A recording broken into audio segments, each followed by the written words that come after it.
네, 이 관세 리스크에 상대적으로 좀 자유로운 섹터를 찾느라 이 고민들 이만저만이 아니실 것 같습니다. 동시에 성장성까지 갖춘 섹터다라고 한다면 역시 AI 소프트웨어 관련 쪽 주목해보지 않을 수가 없겠죠. AI 에이전트 기업 와이즈너스의 강용성 대표 스튜디오에 모셨습니다.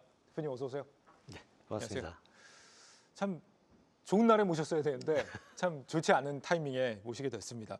근데 제가 좀 기업을 둘러봤더니 돈도 뭐 제법 좀 잘 벌고요. AI 성장성도 갖고 있는 두 가지를 좀 다 같이 갖고 있는 기업이다 이런 생각이 들더라고요. 뭐 하는 회사인지 일단 좀 소개 좀 해주시죠. 짧게. 네, 저희 와이즈넛은 여러분들께서 아마 시청자분들께서도 아마 경험을 해보셨을 겁니다. 챗 GPT를 개인적으로도 많이 사용해 보셨을 텐데요. 챗 GPT와 같은 시스템을 개인이 쓰는 것이 아니라 기업이나 은행이나 공공기관과 같은 곳에서 내부에 있는 직원들이 업무를 수행하는 데 활용할 수 있도록 하는 형태의 소프트웨어를 공급하는 인공지능 AI 에이전트 기업입니다. 네. 조금 더 길게 해주셨어도 됐는데 자, 우리가 흔히 아는 이 검색 엔진, 우리 검색 엔진하고 챗봇 점유율 1위라고 지금 말씀을 이렇게 설명이 돼 있는데요. 네네. 우리가 흔히 아는 검색 엔진 1위 하면은 보통 이제 네이버 이런 걸 많이 생각하지 않습니까? 맞습니다. 여기서 말씀하시는 검색 엔진 1위라는 거는 어떤 의미예요? 이게 이후에는 아마 GPT랑 저희가 뭐가 다른지를 설명하는 거랑 마찬가지 맥락이 될 텐데요. 예. 대부분 검색 엔진이라고 이야기를 하게 되면 흔히들 일반적인 유저들이 기사를 검색한다거나 또는 종목에 대한 정보를 검색하게 될 때 쓰게 되는 포탈들을 먼저 생각을 하시게 될 겁니다. 그렇죠. 근데 사실 포탈은 가만히 생각을 해보면은 근본적으로는 그 이용의 목적상으로 놓고 보면은 오히려 미디어적인 성격이 훨씬 더 강하죠. 네. 정보를 제공받는 곳이잖아요. 도구로서 검색 엔진이라고 하는 소프트웨어 기술을 쓰게 됩니다.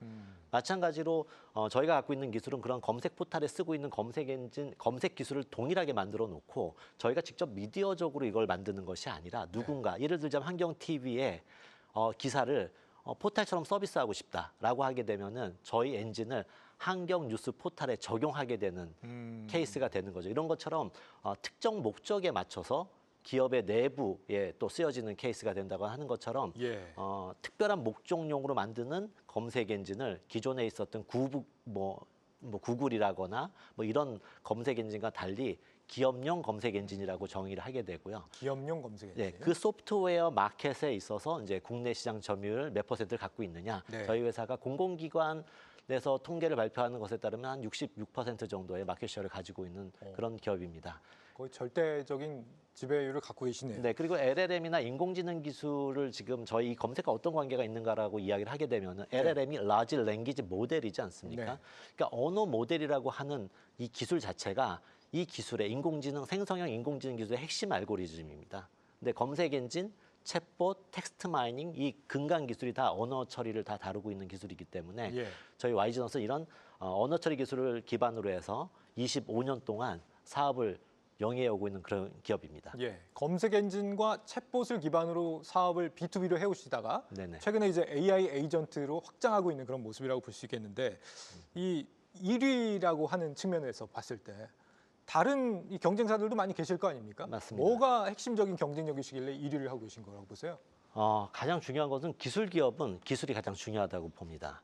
소프트웨어를 만들어서 고객에게 전달을 하게 돼서 고객이 요구하는 그런 인공지능의 기능을 구현하는 것이 저희의 목적이지 않습니까? 예. 근데 이것을 구현하는 데 있어서 우리가 만든 것의 원가가 제공하는 밸류보다 높으면은 사실은 수익을 내기가 어렵게 되는 거죠. 그렇죠. 근데 이 투자가 기업에 제공하는 밸류보다 낮게 하려고 하게 되면 원가 관리 또는 굉장히 좋은 기술, 그다음에 엄청난 노하우들을 잘 축적해서 제품화해서 시장에 공급하는 마치 마이크로소프트가 자신의 제품들을 패키지를 만들어서 시장에 공급하는 네. 매번 개발하는 것이 아니고요.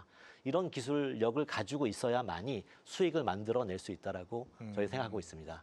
어느 정도의 좀 가격 경쟁력도 있는 기업이다 이렇게 볼 수 있겠네요. 서비스가 가격 경쟁력이 있다. 결국에는 이게 맞춤형 제품이냐 또는 기성 제품이냐를 놓고서 매스 시장에 접근을 할 때 맞춤형 제품으로는 모든 사이트를 맞춰주다 보면은 사실은 원가율을 유지하기가 쉽지가 않죠. 예. 근데 이런 시장을 잘 분석해서 가장 보편화되어 있는 것을 소프트웨어적으로 만들어서 공급하게 되면은 그 안에 있는 부분에 있어서는 원가가 컨트롤이 되기 때문에 수익을 예. 만들어낼 수 있는 거죠. 지금 13년째 흑자 중이시라고 돼 있는데 맞습니다. 흑자는 주로 어디서 나오나요? 지금? 저희 제품들이 사실은 인공지능 기술을 판매한다라고 이야기를 하게 되면은 그것을 가서 구현해주는 엔지니어를 가장 먼저 생각을 하게 되지 않습니까? 예. 사실은 소프트웨어 산업은 근본적으로는 제조 산업하고 굉장히 유사합니다. 소프트웨어적으로 패키지를 제품을 잘 만들게 되고요. 만들어진 제품들이 고객에게 전달될 때 뭐 필요한 부분에 대한 커스텀들은 발생이 되겠지만 기본적으로 코어 라이센스, 소프트웨어 라이센스를 기본으로 해서 움직이기 때문에 그 속에서의 수익성을 만들어낼 수가 있게 되는 거죠. 네. 지금 2024년까지 실적이 나오고 있습니다. 맞습니다. 그렇다면은 올해는 좀 실적을 기대하고 계신 상황인지도 궁금한데요. 최근 들어서 저희가 이게 인공지능 시장이 크게는 사람을 가리키는 거하고 좀 비슷해요. 어린아이들한테 말을 가리키게 되면은 같은 말을 계속 알려주잖아요. 네. 인공지능의 이야기를 계속 듣게 됩니다. 그래서 인공지능의 초기 모델들은 대부분 사람의 말을 이해하는 쪽에 대부분 집중이 돼 있어요. 이 부분은 NLU라고 부르게 되고요. 생성형 AI라고 이야기하는 것은 이야기를 계속 듣다 보면은 아이가 말을 하기 시작하잖아요. 그것을 응용해서 이게 생성을 하게 되는 기술이 됩니다. 뭐 이런 것처럼 인공지능이 한동안은 말을 이해하는 쪽으로만 계속 듣고 있다가 이제는 이해를 했으니까 말을 하기 시작하게 된 게 바로 지금의 생성형 AI 시장이 열리게 된 부분이거든요. 예. 요 사이에 이제 새로운 시장이 열리게 되면서 여기에 맞는 소프트웨어적인 투자들이 이제 필요하게 되는 시기들이 된 거죠. 네. 저희가 지난 3년 동안 생성형 AI 시장에 도래해서 2, 3년 동안은 이 시장의 코어 엔진이 되는 뭐 랭귀지 모델에 대한 테스트나 또는 여러 가지 하드웨어 위에서 이런 기술들을 검증하는 쪽에 대해서 한 3년 정도 투자들이 계속 이루어져 왔던 부분들이 있습니다. 예. 본격적인 시장이 지금도 앵커님께서 말씀하셨지만 AI 에이전트라고 하는 이야기를 꺼내지 않으셨습니까? 예. 이 AI 에이전트는 구체적으로 생성형 AI가 어떤 형태의 서비스, 어떤 형태의 상품으로 만들어지는가가 올해부터 정의가 됐다라고 보시면 됩니다. 여기에 맞춰서 저희가 준비한 와이즈 아이레고 하는 그 생성형 AI를 만드는 레그 제품을 기반으로 해서 저희가 적극적으로 이제 사업을 전개해 나갈 준비가 예. 돼 있는 상태입니다. 그래서 구체적으로 올해 매출 목표를 어느 정도로 보고 계십니까? 저희가 543억 매출을 저희가 543억이요. 네, 잡고 있고요. 목표를 잡고 있고 저희가 영업이익은 한 108억 영업이익을 내는 것을 목표로 올해 잡고 목표이신 있습니다. 거죠? 네, 올해 목표입니다. 혹시 지난해까지 그 데이터 아까 표 나온 거 다시 한번 띄워주시죠. 네, 지난해 거가 349억 17억이었는데 네네. 굉장히 확 늘어난다고 보시는 거네요? 저희가 검색, 텍스트 마이닝 그리고 챗봇에 이르기까지 매번 주요 솔루션들을 공급할 때마다 네. 거의 100억 단위씩 매출들이 올라간 부분들이 있습니다.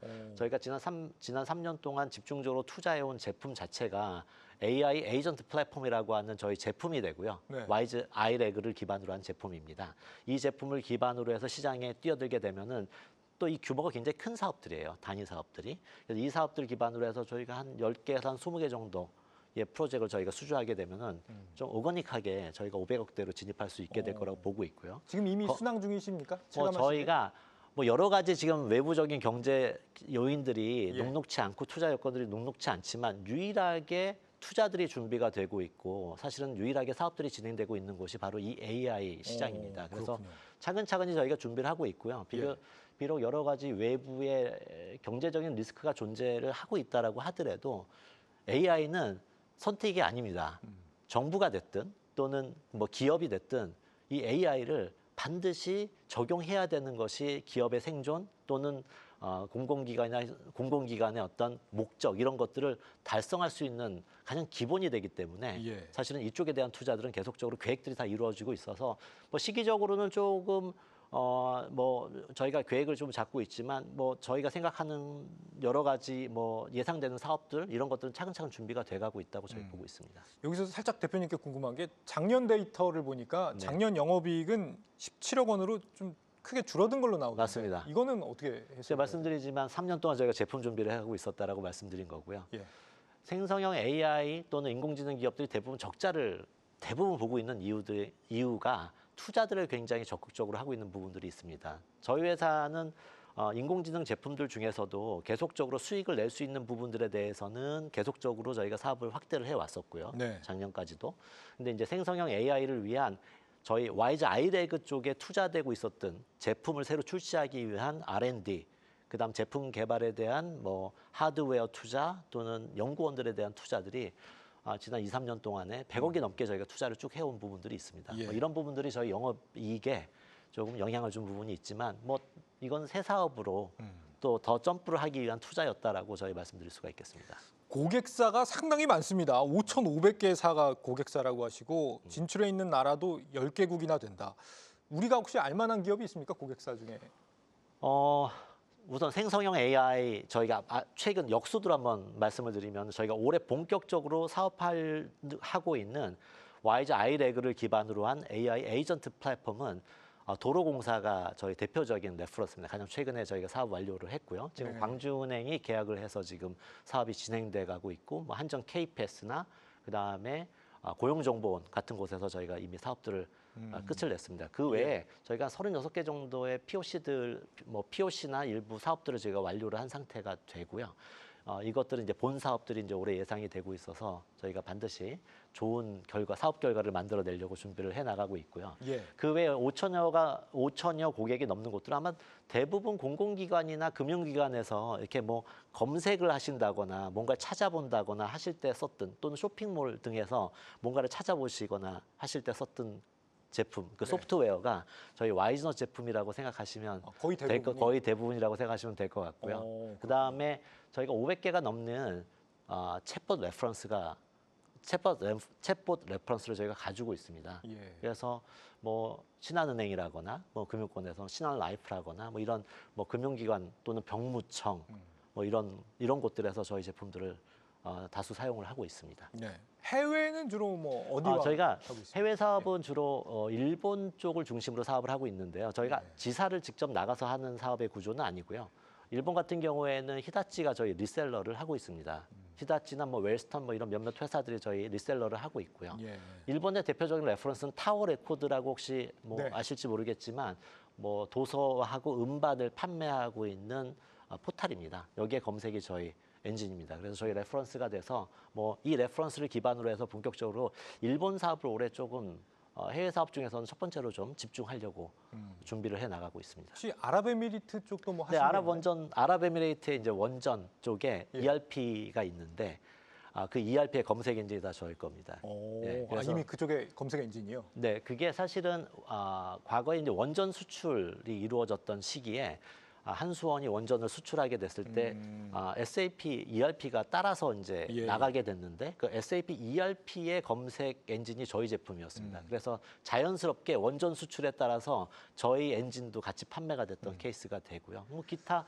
유사 케이스로 따지면은 저희가 특허정보원하고 우리나라 특허청 검색 엔진을 저희가 특허청의 인공지능 검색 챗봇 등등도 다 저희가 하고 있는데요. 예. 이거는 뭐 EDCF나 이런 형태로 해외 쪽에 전자정보 수출이 이루어지고 있는데요. 이런 네. 쪽에도 저희가 바탐, 인도네시아라거나 뭐 이런 곳에 저희 엔진들이 판매되고 있었습니다. 앞으로는 좀 글로벌 확장이 좀 대세가 아닐까. 그게 이 투자를 결정하는 데도 핵심적인 요소가 아닐까 싶은데 여기서 여쭤보고 싶은 거는 마지막으로 요것만 한 가지 여쭤보고 싶습니다. 최근에 이제 마이크로소프트도 그렇고 데이터 센터 축소 분위기 막 이런 게 나오면서 투자하는 입장에서는 AI 쪽에 좀 걱정이 많이 되는 부분이 있거든요. 이런 분야에서.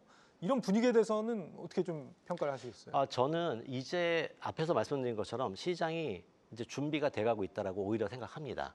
앞에서 말씀드린 것처럼 검색 엔진이 구글이 있었고 와이즈는 뭐가 다르냐라고 말씀하셨는데 이제 차이를 좀 이해하셨지 않습니까? 예. 마이크로소프트가 만들고 있는 서비스의 가장 핵심이라고 하는 것들은 결국에는 기업에게 이것을 제공할 수 있어야지 가능합니다. 그런데 이게 클라우드 베이스로 바깥에서 서비스가 되고 있는 지금 현재 챗 GPT와 같은 형태의 모델로는 사실은 예를 들자면 특수한 기관이라거나 개별적인 기업들, 그다음에 자체적인 전략을 구사해야 되는 이런 기업들, B2B 사업 같은 경우를 놓고 보게 되면은 사실은 그런 클라우드를 마구 쓰기가 쉽지가 않은 거죠. 그들은 대부분은 내부적으로 이 시스템을 구축하기를 바라는 케이스가 대부분입니다. 예. 그러다 보니까 거기에 맞춰서 시스템의 규모나 이런 것들을 적절히 해서 최적화된 형태의 생성형 AI 시스템들을 다 구축하려고 하는 시장의 흐름을 반영하고 있다. 저희는 이렇게 생각하고 있고요. 여기서의 가장 큰 강자가 저희 와이전이 될 수 있다. 이렇게 말씀드리고 싶습니다. 예, 여기까지 듣겠습니다. AI 에이전트 회사 와이즈넛의 강용성 대표였습니다. 대표님 말씀 잘 들었습니다. 감사합니다.